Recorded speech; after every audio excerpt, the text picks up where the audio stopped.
Boa noite. Boa noite, graça e paz, meus irmãos. Vamos estar abrindo as nossas Bíblias no Evangelho de Mateus, no capítulo 2, versículo 11.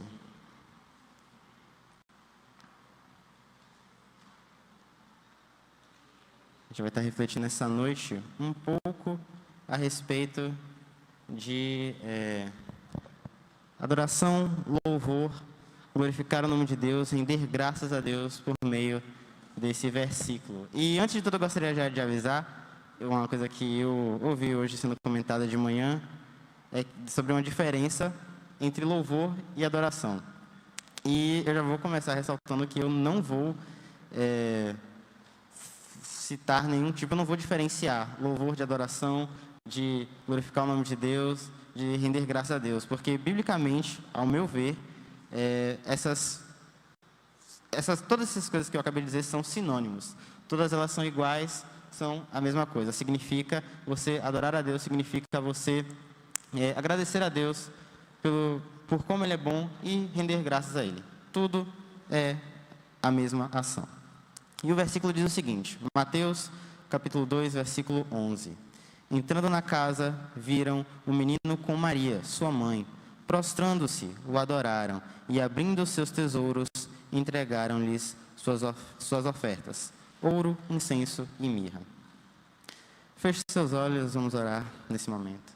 Senhor Deus e Pai, muito obrigado, Senhor, por mais um dia de vida. Muito obrigado pela vida de cada irmão presente aqui essa noite, meu Deus. Pai, eu quero te pedir que esteja falando aqui agora ao coração de cada um de nós, Senhor. Eu quero te pedir, Senhor, que o Senhor esteja se revelando através da sua palavra a cada um de nós, Senhor. Que possamos estar mais perto de Ti, possamos buscar mais de Ti, que esse momento venha a ser um momento de edificação para a Tua igreja, meu Deus. Muito obrigado por tudo, Pai, em nome de Jesus. Amém. Bom, antes da gente entrar, de fato, em algumas aplicações do texto, eu queria primeiro tratar de uma forma um pouco teológica esse texto. Esse texto, o capítulo 2 de Mateus, ele começa com a visita dos 3 reis magos a Jesus.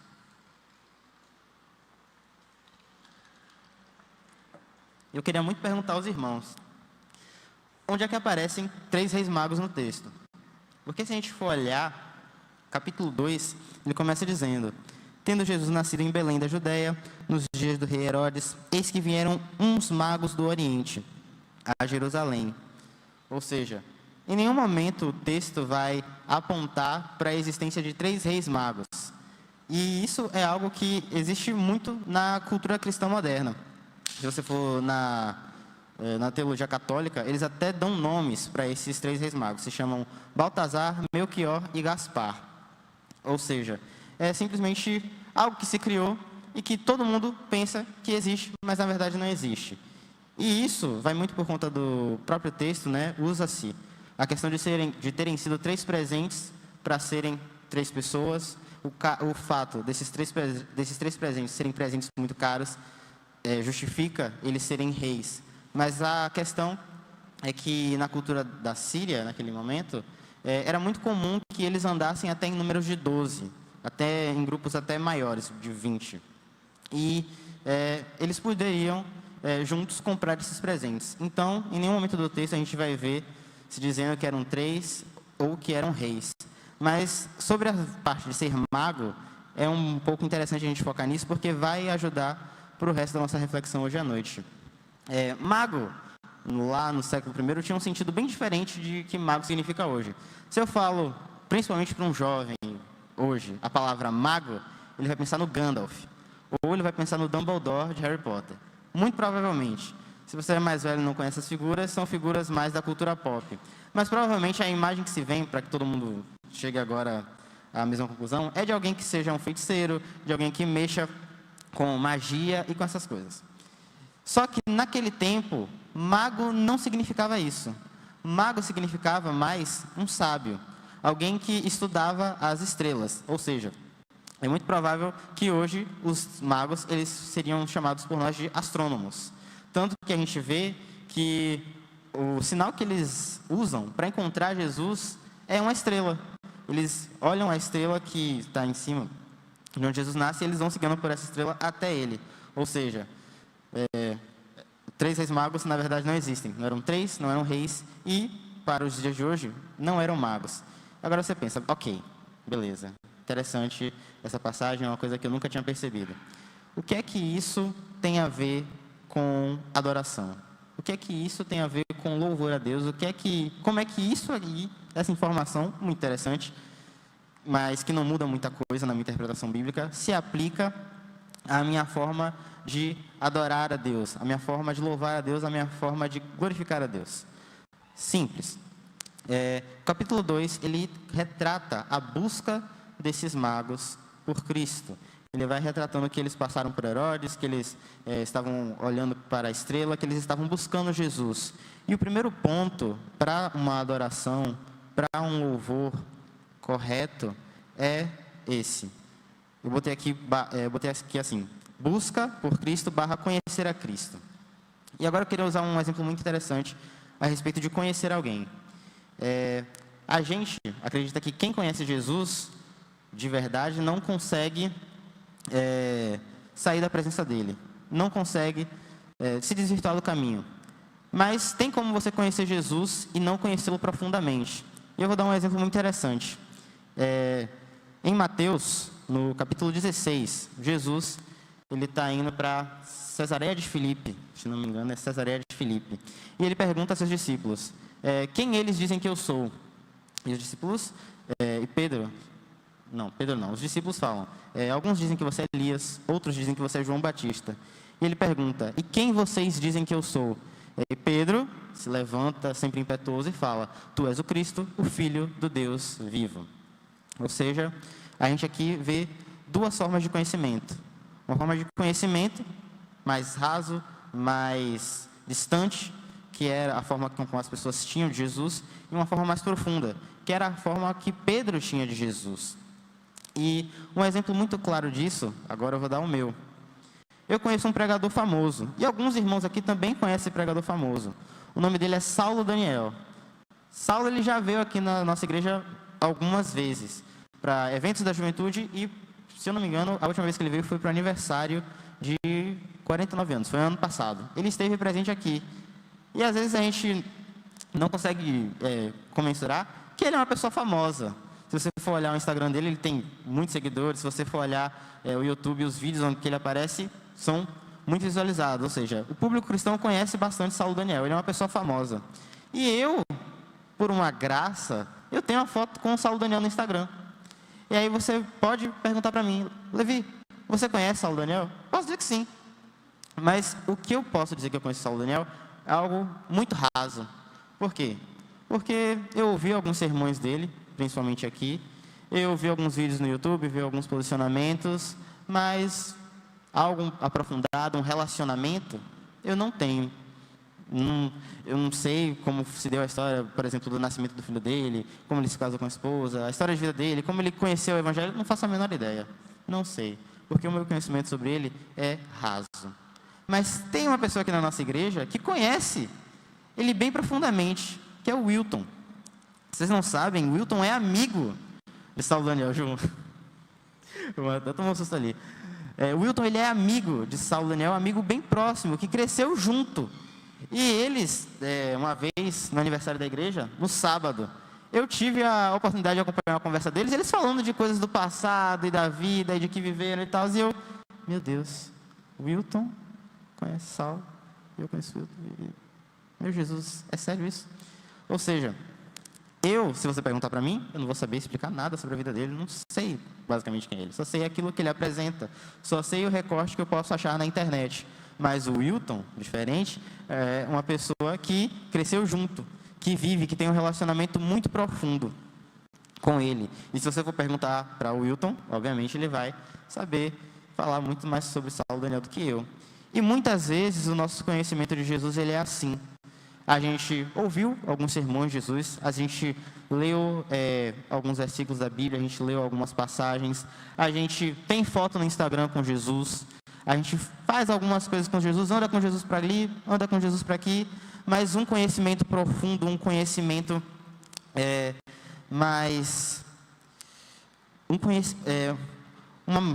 um relacionamento mais íntimo com Cristo, não temos. Essa coisa a gente não tem essa amizade, a gente não tem essa proximidade. A gente não vai para casa junto comer pizza e fica conversando até meia-noite, porque não conhecemos Cristo. E o primeiro ponto é justamente esse: conhecer Jesus. Para se adorar a Cristo, você precisa conhecer Ele. Para louvar Jesus, você precisa conhecê-lo. E você precisa ter um conhecimento profundo sobre Jesus Cristo.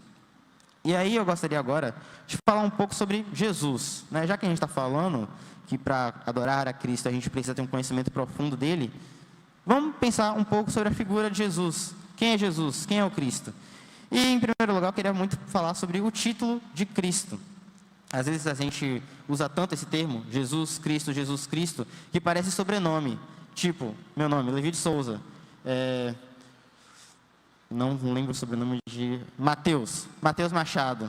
Jesus Cristo. Por quê? Porque o nome de Maria era Maria Cristo. Não. Jesus Cristo é um título. O título de Jesus é o Cristo. E a gente observa no Novo Testamento que a maioria dos escritores, eles amam esse título de Jesus. Todos eles, se a gente for parar para analisar, escrevem Jesus Cristo, ou Cristo Jesus, ou nem Jesus, só Cristo. Aí você para pensar, por quê? Qual o motivo por que eles colocam tanto Cristo? Porque, Jesus tem outros títulos, né? O título que Jesus vai mais usar para si próprio é o Filho do Homem. E eles, por osmose, poderiam usar mais esse título, Filho do Homem. Só que eles usam o título de Cristo. E por quê? Por causa do anseio que eles tinham, por causa da grande espera que eles tinham do Cristo. Se você for analisar, Cristo é a tradução da palavra Messias. A tradução mais certa, no caso, né, eles pegam a palavra Messias, traduzem para o grego, e que fica Christos, e aí vem para o nosso idioma, fica Cristo. Mas só que a tradução mais fiel seria Messias, indo já no original hebraico seria Messias. E a palavra Messias é aquele que foi prometido, né? Retrata a ideia de que Jesus foi prometido para fazer algo grandioso no povo de Israel. No caso, eles esperavam esse Messias. A gente já teve aqui a oportunidade, em algumas aulas, de entender que eles esperavam aquele Messias libertador, que libertaria ele dos romanos e tornaria o reino de Israel um reino superior e muito maior e muito mais glorioso do que todos os reinos da terra e dominaria o mundo. Só que o Messias que veio não era o Messias que eles aguardavam. Era outro tipo de Messias. Era um Messias que nos libertaria dos nossos pecados. Era um Messias que nos libertaria das nossas próprias vontades e da escravidão da nossa carne. E por isso eles usam tanto esse título. Por isso eles focam tanto em Cristo. Porque é o cumprimento da promessa. É Deus realizando em Cristo a promessa que desde o Gênesis 3...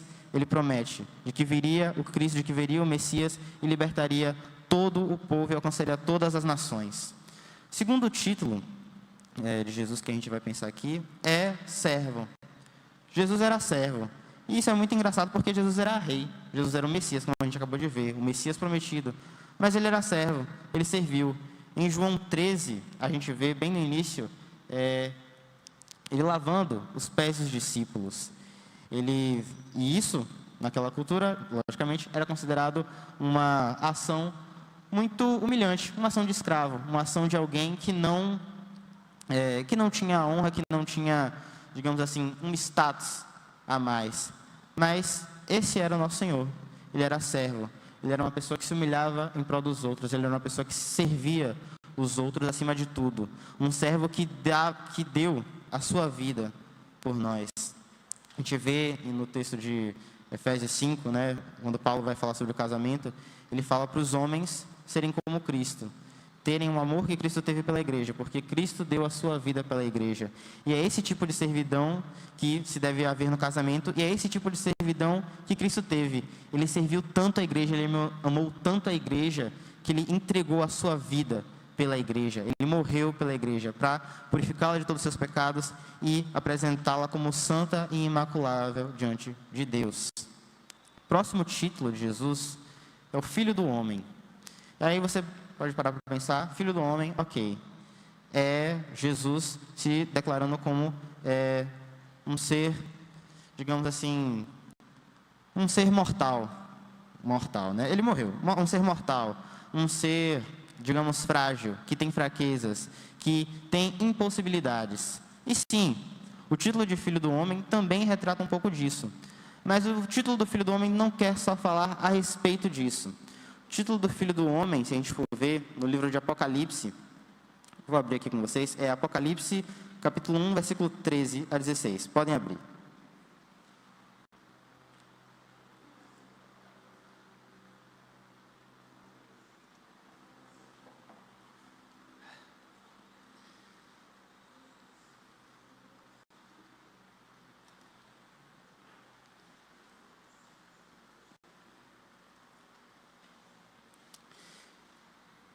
Amém?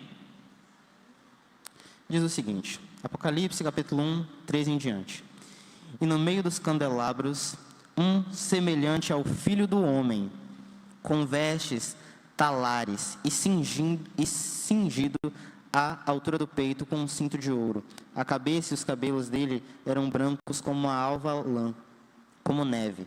Os olhos estavam como chama de fogo. Os seus pés eram semelhantes a bronze polido, como que refinado. Numa fornalha, a voz era como o som de muitas águas. Numa mão direita, ele tinha 7 estrelas, e da sua boca saía uma afiada espada de 2 gumes. O seu rosto brilhava como o sol na sua força. Ou seja, João aqui, ele retrata Jesus com o título que Jesus mais se autodeclarou, que é o Filho do Homem. Só que esse Filho do Homem não é alguém fraco. Esse Filho do Homem não é alguém tão incapaz, tão impotente.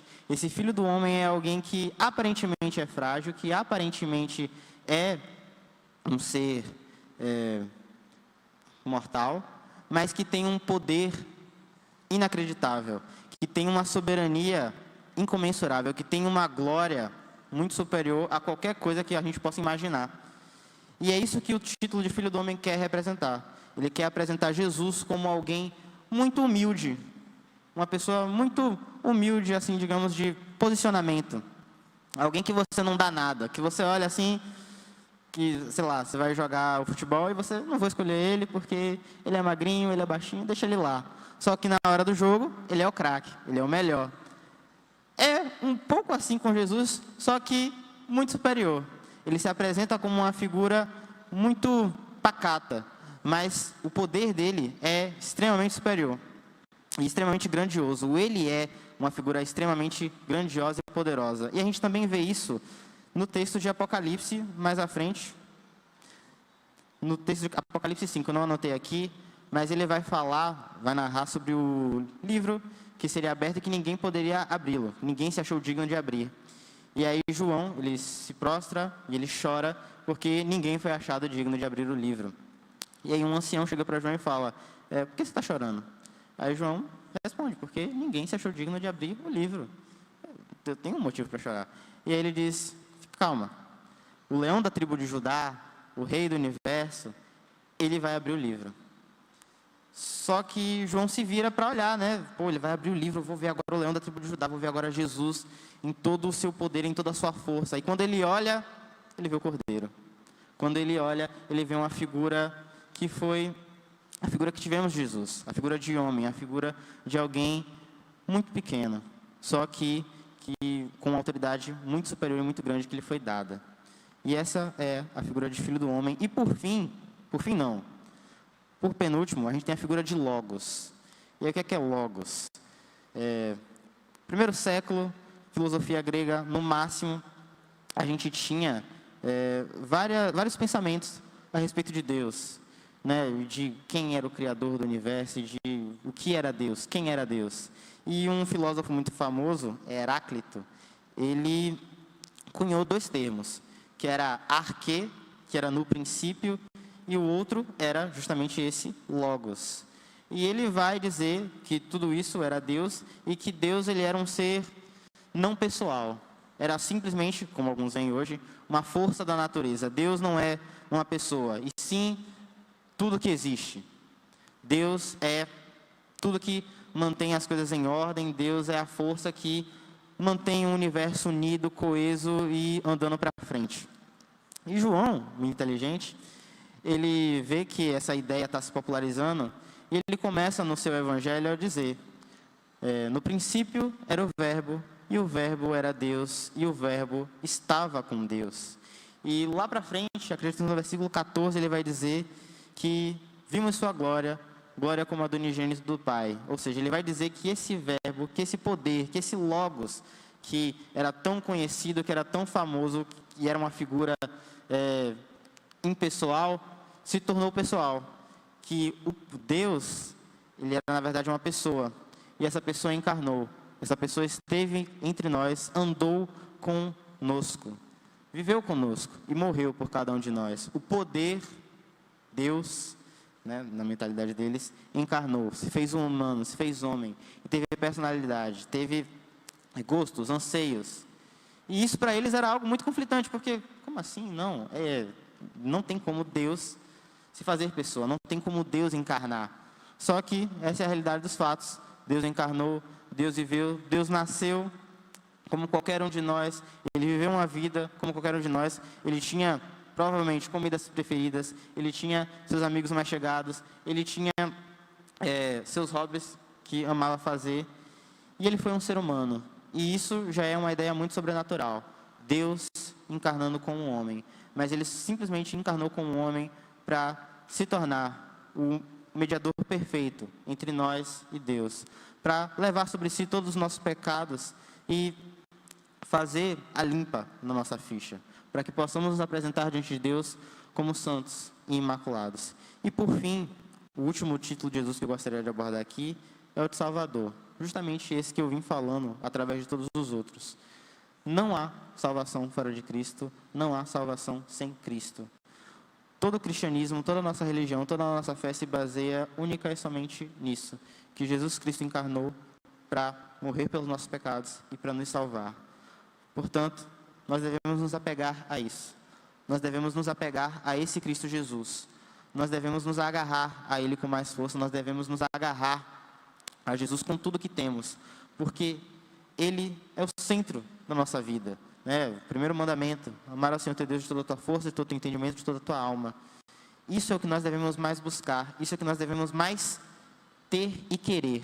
Buscar a Cristo, buscar a Deus, amar a Jesus e viver como Jesus. Seguindo, agora, depois de conhecer Jesus, depois de encontrar Jesus, de ter um conhecimento com Ele, a gente parte para a adoração. A gente lê aqui no nosso texto o seguinte: viram um menino com Maria, sua mãe, prostrando-se, o adoraram. Isso é uma coisa que a gente vai ver muito recorrentemente na Bíblia.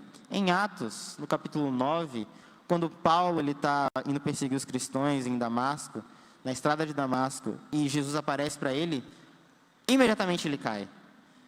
Em Apocalipse, o versículo seguinte do qual a gente ia ler, que é Apocalipse 1,17, fala que quando João encontrou Jesus, a primeira coisa que aconteceu com ele foi cair de joelhos e adorar, foi se prostrar e adorar. Ou seja, não existe outra reação, não existe outra ação diante de Jesus, diante de Deus. Não tem o que você fazer. Se você encontra Jesus, você não tem opção, você não tem escolha. O que vai acontecer seus joelhos vão se dobrar, você vai cair e você vai começar a adorar a Deus, você vai começar a louvar o nome de Deus. Não existe outra opção, não tem o que você fazer. É isso que vai acontecer. Suas pernas vão ficar trêmulas, você não vai ter controle sobre o seu próprio corpo, a sua língua vai começar a adorar e louvar o nome dele, porque ele é grande, porque ele merece isso.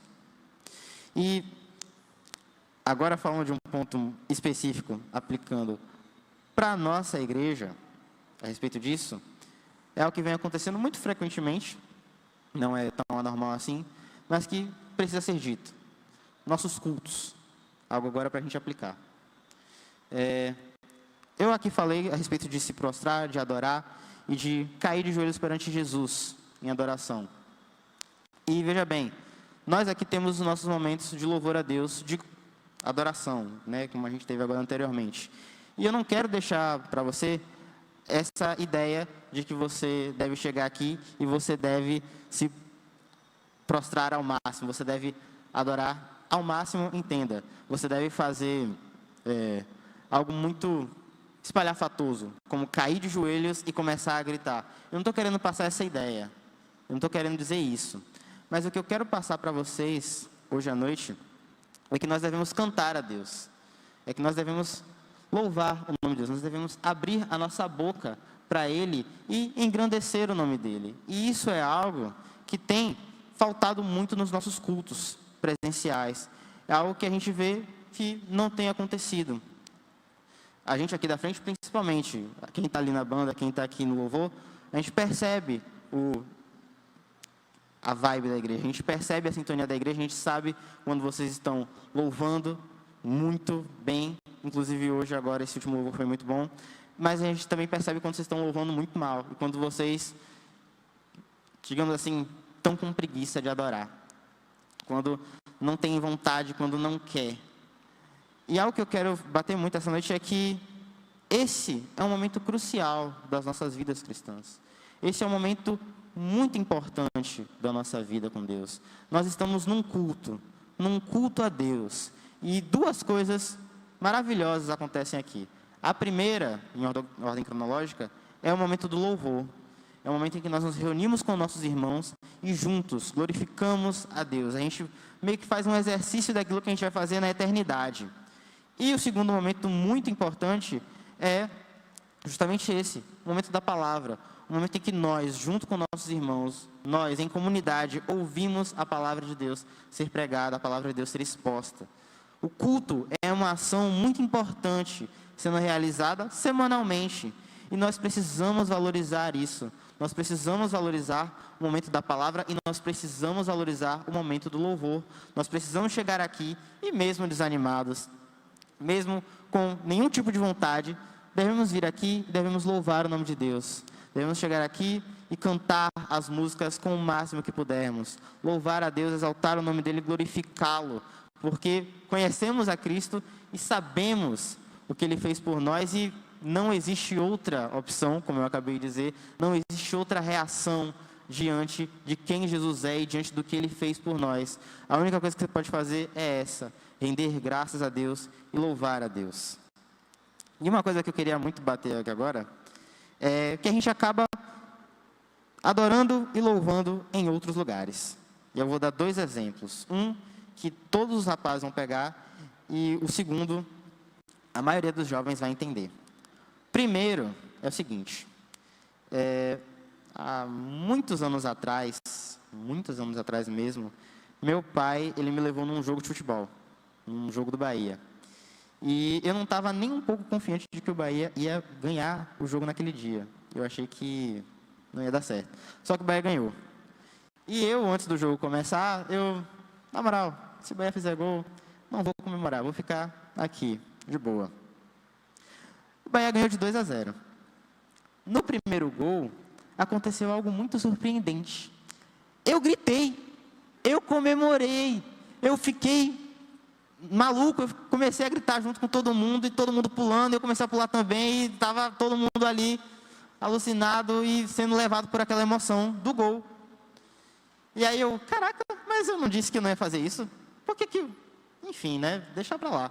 Não vou fazer de novo. O Bahia fez outro gol, eu gritei de novo.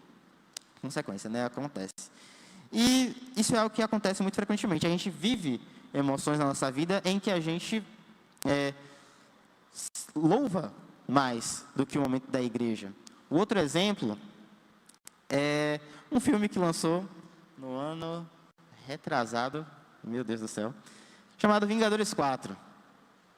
Eu não vou dizer aqui todas as cenas e tal, mas em uma determinada cena em que um personagem, ele grita, avante. Nos cinemas, para quem foi, as cadeiras, elas basicamente se tornavam inúteis, porque ninguém mais estava sentado, estava todo mundo em pé, gritando, por causa que a cena era muito empolgante. Ou seja, a gente vive momentos fora da igreja, a gente vive experiências fora da igreja, em que a gente consegue louvar mais, em que a gente consegue adorar mais do que dentro da igreja. E veja, eu não estou dizendo que é errado você ir para o jogo do Bahia, ou o jogo do time que você torce, e você gritar, e você vibrar com o gol e com a vitória. E eu não estou dizendo que também é errado você se empolgar com Vingadores 4, pelo contrário, é maravilhoso. Só que você precisa ter essa empolgação e você precisa também ter essa vibração no momento de louvor em comunidade, porque você sabe que isso aqui é a parte mais importante da sua vida, porque você tem a noção que o culto, ele é extremamente importante para a sua vida e para a vida do seu irmão, e por isso você deve valorizar tudo o que acontece aqui.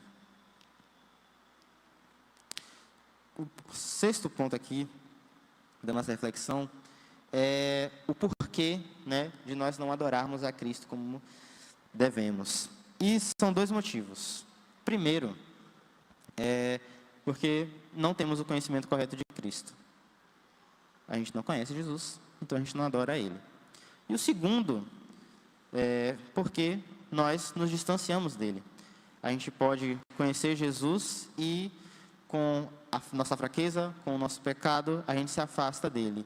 E a gente pode simplesmente não saber quem Ele é. A gente pode, como eu disse no início, ter aquele conhecimento superficial. Ouvir algumas pregações, ler alguns versículos, ser alguns trechos da Bíblia. Mas experiência real com Cristo, não tenho nenhuma.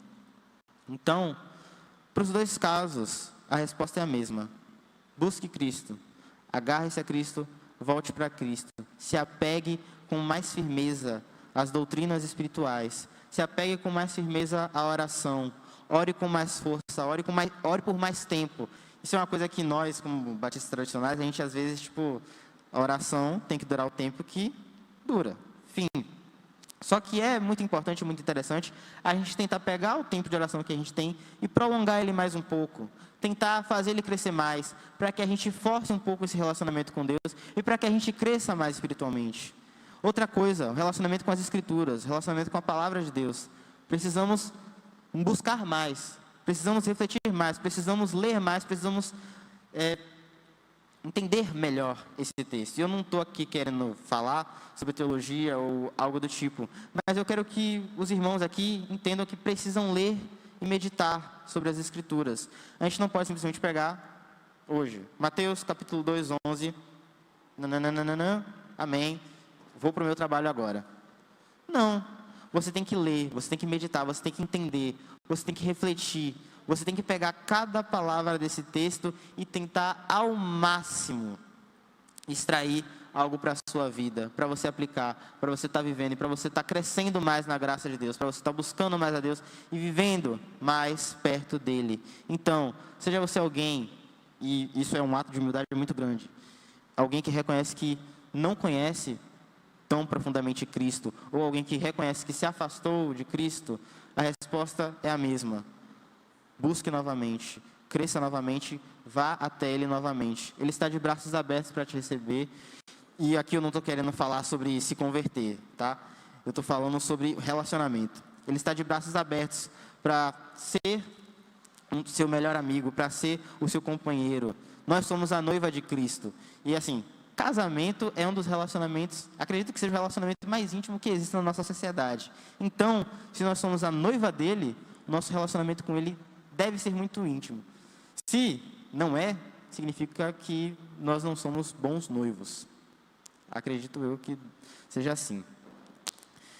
Seguindo, a última parte do texto, diz assim: entregaram-lhes suas ofertas, ouro, incenso e mirra. Ou seja, agora eu quero que cada um aqui enxergue a adoração também como o ato de entrega a Deus. A gente tem, eu não consegui achar essa referência porque eu fiquei sem internet na hora. É o que acontece. A gente tem, em uma das parábolas, Jesus falando sobre um senhor rico que constrói que aumenta suas fortunas, aumenta suas riquezas, aumenta o seu poderio físico, digamos assim, e ele, meio que fala para si mesmo: bom, agora já está tudo certo, agora está tudo tranquilo, vou descansar aqui porque eu tenho muitos bens. E Deus, na parábola, ele diz: tolo, porque hoje lhe pedirão a sua alma, o que é que você vai poder dar em troca? Não adianta você ganhar o mundo inteiro e você simplesmente perder a sua alma. Não adianta você ter todos os bens, você ter todas as coisas materiais que você almeja e ainda assim você perder a sua alma, e ainda assim você não buscar a Deus. Não adianta nada. Antes você ser um pobre miserável que não tem um dinheiro no bolso e ter o coração cheio do Espírito Santo, do que ser alguém que tem tudo que todo mundo queria ter, mas não tem um pingo de Jesus no coração. Ou seja, a gente vê a preciosidade da alma. A alma vale mais que todo mundo. E a alma é o nosso tesouro mais valioso. E outro ponto aqui que eu quero abordar, ainda nesse tópico, é quando Jesus ele é abordado pelos, acredito que sejam os fariseus, a respeito do dízimo a César, ele fala, de quem é a imagem na moeda? Eles falam, a imagem é de César. E Jesus responde, dai, pois, a César o que é de César e a Deus o que é de Deus. E eu não sei se os irmãos fazem essa conexão direta, mas a imagem que estava na moeda era de César, a gente tem que dar a moeda a César. Nós somos a criação de Deus, a imagem e semelhança de Deus. Portanto, temos que dar a Deus o que é de Deus. E nós, somos de Deus, temos que nos entregar a Deus. Temos que nos ofertar a Deus. E esse é o último ponto que a gente vai abordar agora à noite, que é a adoração através do serviço, a adoração através da entrega. Ultimamente, há um bom tempo atrás, no Instagram do Nós, a gente abriu para caixinhas e respostas no Instagram. E foi uma experiência interessante. Mandaram umas perguntas lá algumas legais de responder, outras sinistras. E uma que eu amei responder, que eu gostei muito, foi sobre, dizia mais ou menos assim, por que Deus, em toda a sua plenitude, resolveu criar o homem? E aí eu achei essa pergunta linda, achei essa pergunta maravilhosa e eu respondi a ela. A pessoa, ela não entendeu, ela achou que eu estava meio que fugindo da pergunta e me saindo, só que eu vou explicar agora e eu espero que fique tudo certinho. Deus, minha resposta, né? Deus criou o homem para ser o seu representante na terra. O propósito de Deus é que o homem seria a sua imagem, semelhança e a sua representação no mundo. Seria o arauto de Deus no mundo. E Deus criou o homem com alguns objetivos: guardar, cultivar e governar toda a criação. Ou seja, a resposta porque Deus, em toda a sua plenitude, criou o homem é essa. Deus criou o homem para ser aquele que vai representá-lo no mundo e aquele que vai ter as ações de Deus no mundo. As ações que Deus tem no universo, no cosmos, o homem vai ter no mundo. Ele vai governar, ele vai cultivar e ele vai guardar. Aí você pode vir com outra pergunta de tipo, ok, então por que Deus criou o mundo? Essa eu não vou saber responder, mas do porquê Deus criou o homem, eu sei responder e a resposta é essa.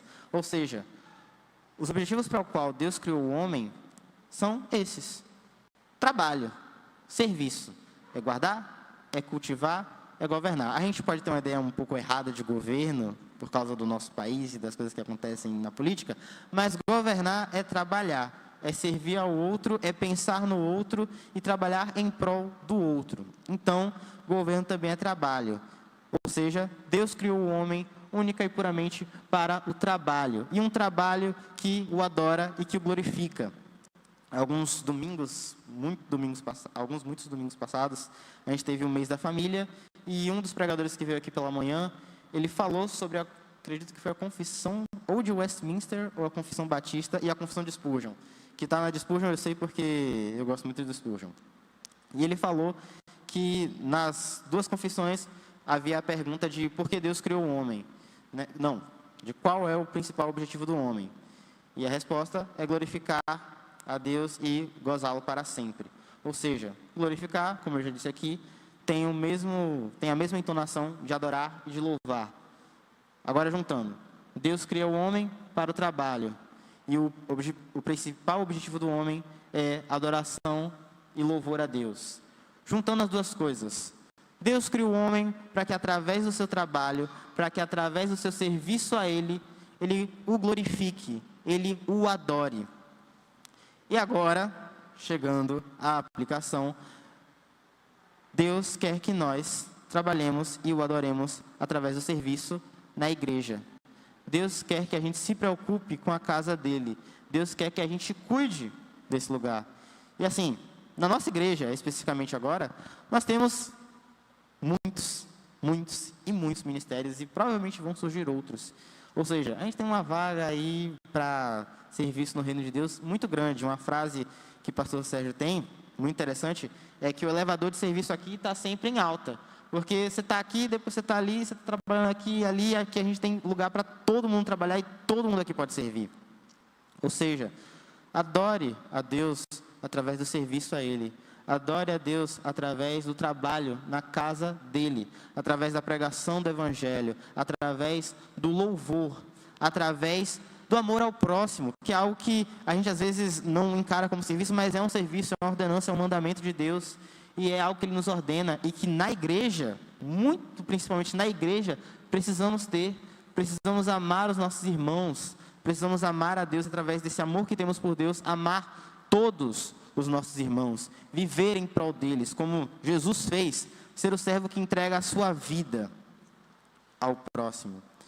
Por fim, para encerrar, agora que a gente falou sobre adoração, para adoração precisa se conhecer Cristo, a adoração necessita de uma expressão do seu corpo, você precisa cantar, você precisa gritar, você precisa expressar o seu louvor, e a adoração também se manifesta através do seu serviço na igreja.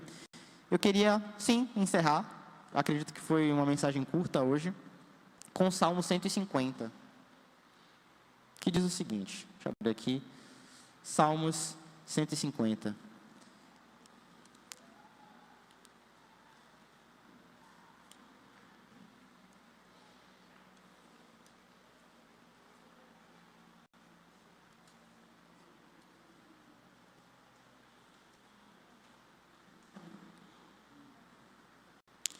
Vou ler aqui numa versão um pouco diferente da versão que os irmãos vão ver. Começa assim: Aleluia, louvem a Deus na sua igreja, louvem a Deus no firmamento, obra do seu poder, louvem-no pelos seus poderosos feitos, louvem-no segundo tua imensa grandeza, louvem-no com o teclado, louvem-no com o violão, louvem-no com a guitarra, louvem-no com o baixo, louvem-no com a bateria, louvem com suas vozes, todo ser que respira, louve ao Senhor. Aleluia. Amém.